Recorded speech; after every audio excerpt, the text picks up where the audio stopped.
Hey, everyone. I'm Richard. I'm not good at telling stories, but I've got to get this out for someone to hear it, or maybe to stop myself from going crazy. This happened to me, to my family, in a house I wish I'd never stepped foot in. If you ever hear knocking in your walls, run. Don't stay like I did. This is my story. We moved into that house in December 2014. A little place in Lockport, Illinois, stuck out in the middle of a snowy field. The house was old, walls all grayed out, ceiling cracked up, but it was so cheap I thought I'd scored a deal. Me, Sarah, my wife, and Brianna, our 6-year-old, just needed somewhere quiet to settle. But that first night, I knew something was off. I was lying in bed, freezing my ass off, my breath fogging up in the cold. Then I heard it, a knock. Soft, like someone tapping with their fingernail. Tap, tap, tap. It came from the wall right behind my head. I jumped up, heart pounding, checked the room. No mice, nothing. I knocked back 3 times, tap, tap, tap, to see if it was real. And it knocked back. Tap, tap, tap. Same as me. I stood there, chilled to the bone, telling myself I was imagining it. The next night, it came back, but this time it was different. Louder, faster. Tap, tap, tap, tap. I shook Sarah awake. She sat up, face pale, hair all messed up. Then we heard this static, like a busted radio, and a voice, raspy, messed up, saying over and over, "Listen, listen." Sarah grabbed my hand so tight it hurt, said, "It's just the wind." But I knew it wasn't. I pressed my ear to the wall, cold as hell, and heard it clearer. A man's voice, like it was coming through the wood. I grabbed my phone, hit record, stuck it against the wall. The knocking kept going. Then there was music, slow piano, sad, like from some old forgotten radio. When I played it back, I got goosebumps.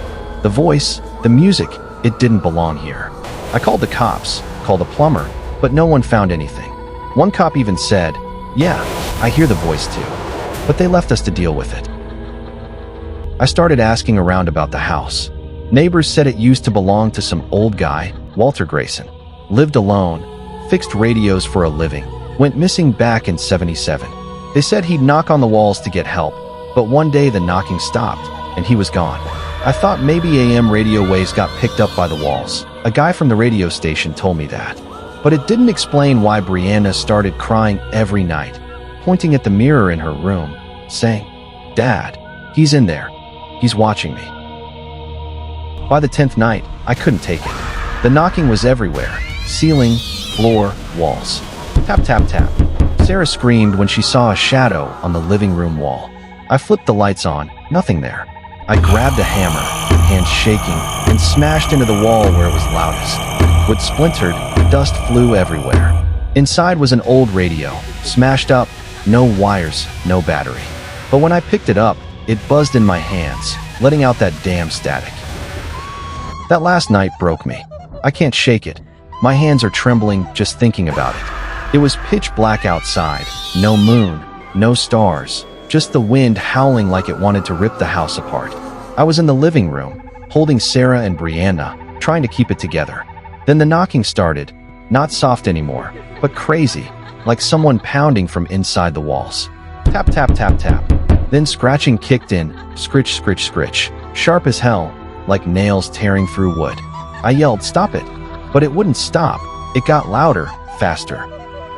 Then the voice hit, not a whisper anymore, a roar. "Get out! Get out!" It was everywhere, above me, below me, in my head. I fell to the floor, hands on my ears, feeling like something was choking me, squeezing the air out. Brianna screamed, "Dad, he's coming." I turned around. God help me, I saw it.